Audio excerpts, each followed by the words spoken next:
Onların tabii ki en birinci maksatlarından bir tanesi Kırım Tatar yaşlarının bir araya gelip, onlarla birbirini tanışıp, öğrenip, katlaşıp, yanı fikirlerge gelmeleri için bir platforma teminlemek olan.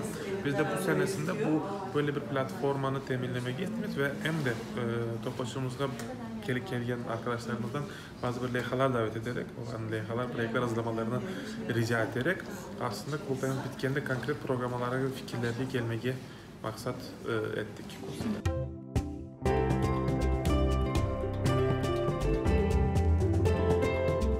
Мы около полгода, даже немножко больше, уже занимаемся проектом создания онлайн-крымско-татарского переводчика.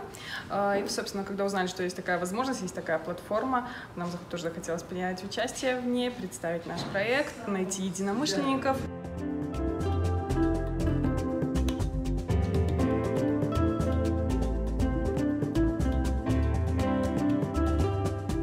Bu tür kurultaylar pek mühim.